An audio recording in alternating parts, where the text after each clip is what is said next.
Hi.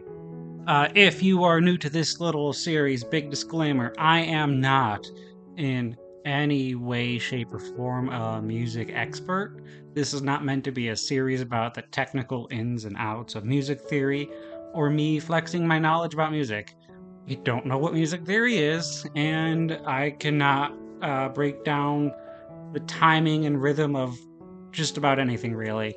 This is ideally a series about self discovery, both on my end, and hopefully, the idea is all of the awesome friends at home dive into these questions as well, either publicly in the comments or in private in your own journals.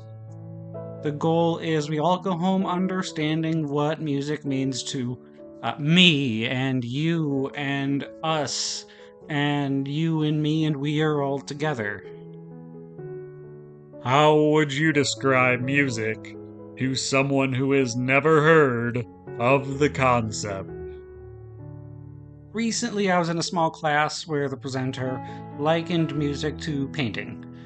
Musicians turn sound and vibration into musical pieces the way a painter will take globs of colored oil and turn it into a Bob Ross. Looking into the exact quote, there are about a dozen or so take your pick. They all mean the same thing. Musicians train their craft, whether it be with their voice, skills in a particular instrument, hell, it can be beating sticks against the floor, really. But they train and they plan and they study to figure out how to make the air go wibbly wobbly in your ear and manipulate you into feeling things. And it works really, really, really well. If air is manipulated consistently, it turns into a rhythm and then a beat, I think. Or maybe those are the same things. Again, I distinctly do not know what I'm talking about when it comes to music, but we all know it when we hear it, right? Usually, I guess. Okay, I take that back since there are some people here who think things like industrial metal or rap or hip hop aren't music. They aren't able to make the distinction between legitimate genres and noise, I guess. What are your earliest memories of music? Nothing in particular stands out as this magnum opus, heavens shining down on me, telling me about the musics. Dio never came down to tell me I need to rock. Earliest back I can remember, I was just riding in my car with my parents, listening to a lot of Neil Diamond and The Who. Dad listened to a lot of country. Earliest I remember caring about music was thanks to a friend in elementary school. Thank you, Eric. I still listen to things he introduced me to, like the Trans Siberian Orchestra and OAR and Tenacious D. Do you know how to play any instruments? Okay, so playing instruments. Short story, I do not. When it came to everyone getting to pick the instruments to learn in the third grade, and I said I wanted to learn the drums, I was immediately told those would be too hard for me and give it a trumpet instead. And it's not like my teacher would have known this, but all my family talked about at home was how annoying and unruly and noisy the neighbor kids were practicing the trumpet at their home next door. So instead of taking the trumpet and practicing like I was supposed to, I just didn't. Not once. Absolutely faked it on all my homeworks with check marks saying I did.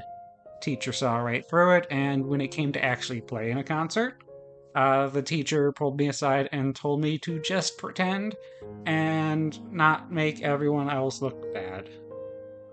If you want to know a step by step process to make me uninterested in trying a new thing or giving the new thing a shot, please follow my third grade music teacher's lead.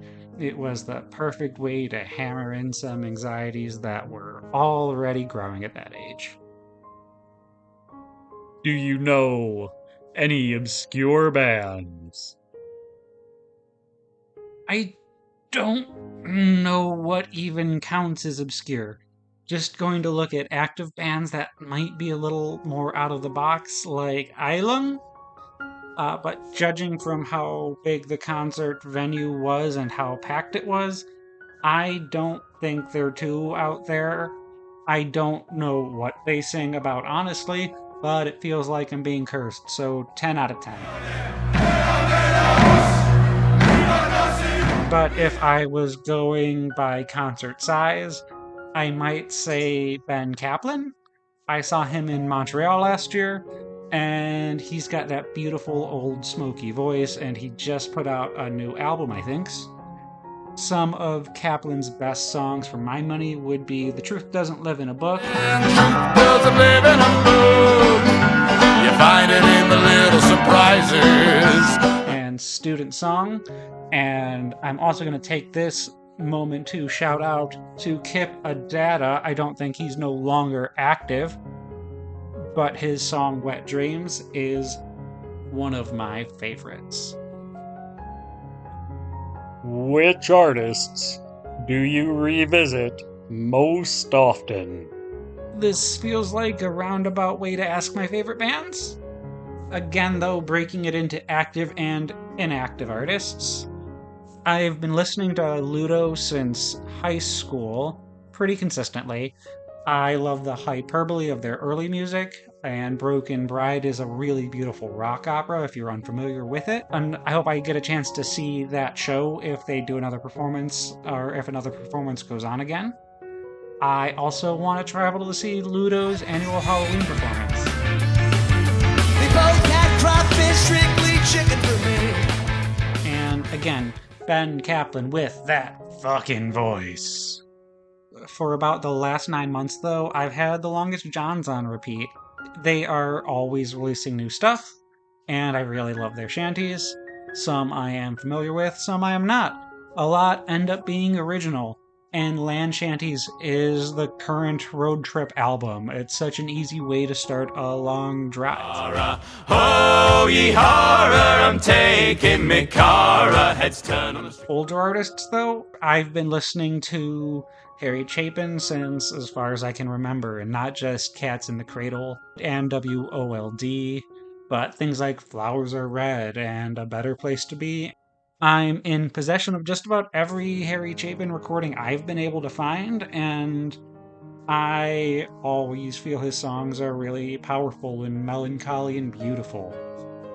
I also know that they are still around, but I don't think they've done anything new in a while, and we are turning into a really Ship of Theseus situation, which I think is really cool in its own way, but as previously mentioned, grew up in a big Who house here.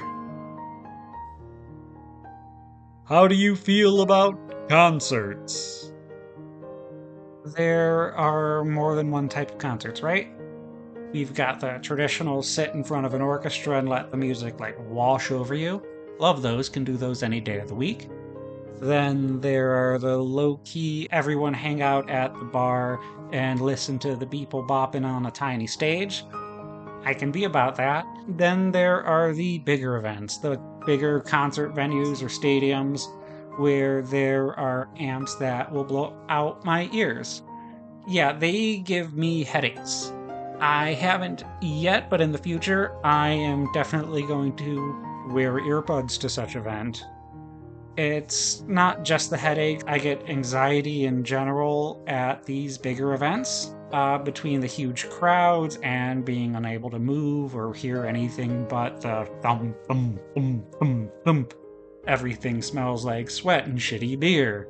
It's just sensory overload in a way I do not enjoy.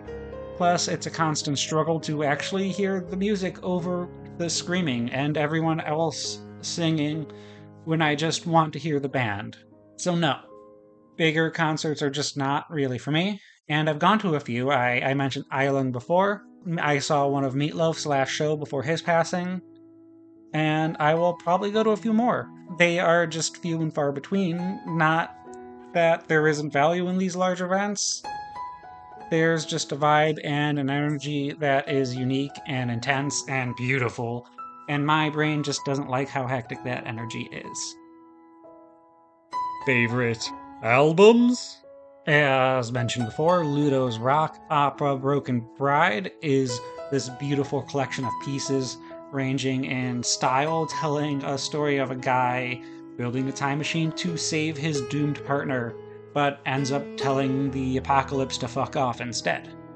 Also a big fan of Serge Tankian, and gonna throw his Orca Symphony out as my favorite album.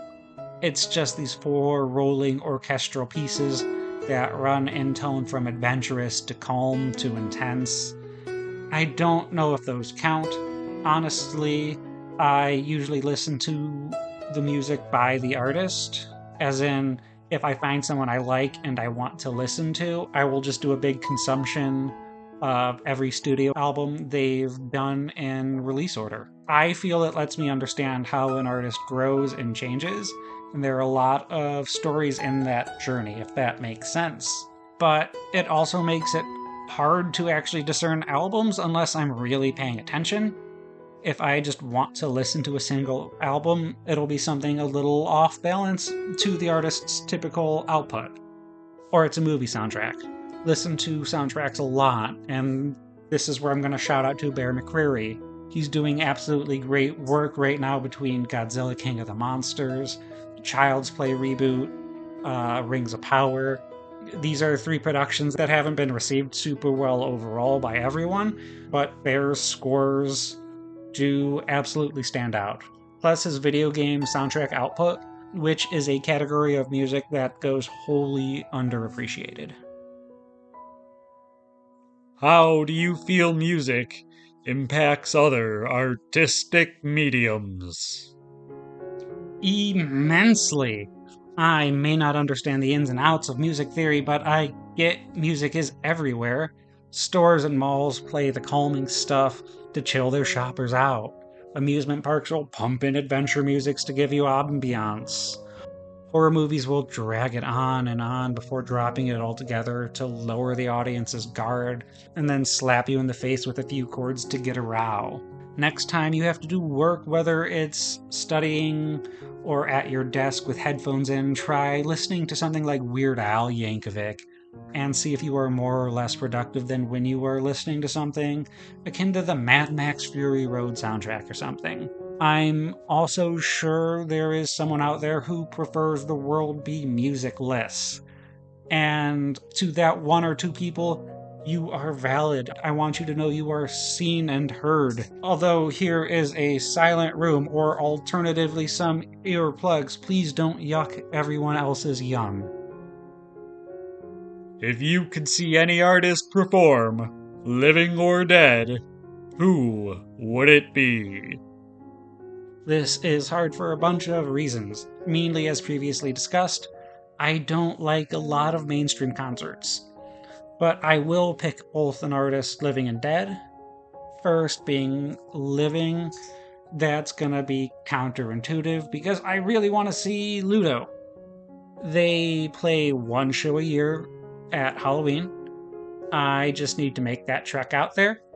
I don't know how crazy loud and intense the concert gets. I will wear earbuds. I really, really love Ludo's musical catalog, especially the few new songs they've put out in the last few years, especially love Scare Me. Artists no longer on the living spectrum, though. That's gonna go to Harry Chapin. I don't know any live shows specifically I'd want to see, but I can't imagine any would be particularly rowdy, and I can't imagine any I would be disappointed at. The live performances I have seen recordings of, he usually stops everything to have this calm chat with the audience. So we're saving Banano for the... You start out any place you can. Sometimes about politics, sometimes about life, almost always on context with his songs. And I would love to sit down and ask him about the meaning of his piece Corey's Coming, and thank him for Why Do Little Girls for being such a powerful and consistently relevant song. Pitch a musical project. I don't know what you mean, like a musical movie? I wouldn't really know where to start. Do Mamma Mia. but solely with Meatloaf music. Actually, yeah, I like that a lot. Make it really weird with Rocky Horror Picture Show vibes. I think that would really work. The mom would get pregnant in an awesome foursome and got out of there like a bat out of hell. Her daughter or son or non binary child of Baptist nightmares finds out and gets a DNA test done. Think of the gay maybe dad singing 2 out of 3 ain't bad to the mom who thinks he's still into him. Oh, and I don't care. Make him married to one of the other guys who is bi. And he's the one who turns out to be the dad in the end.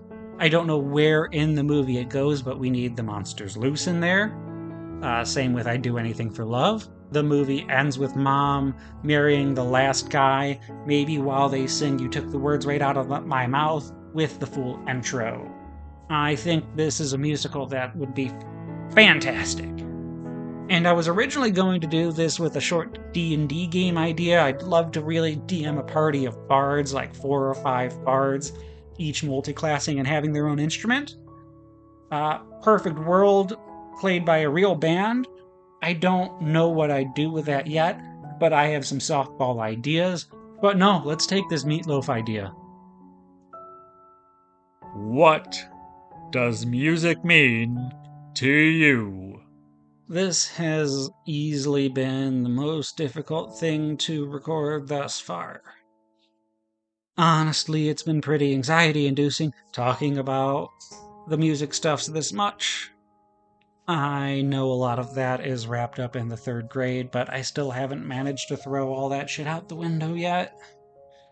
I know music is important. People dedicate their lives to understanding the concept and manipulating sound and vibrations with rhythm. I won't pretend I don't sing my own songs to myself when I'm walking around, but it's not like I could put them to a musical sheet. I guess I'm content being as I am at the moment. There is a long list of things I need to unpack before I can get to the vaguely shitty teacher. But I still can't help but feel envious of the people who can lose themselves in music. I've been to drum circles where everyone is definitely in this natural state of euphoria, just dancing and listening to music, but I can't participate emotionally in that. It's just not there in me and it sucks. And it's not like music doesn't affect me emotionally, it definitely does, just privately, if that makes sense. Upcoming episodes on and accepting questions on movies, Disney, Netflix, DC Comics, Dragon Ball. In the comments.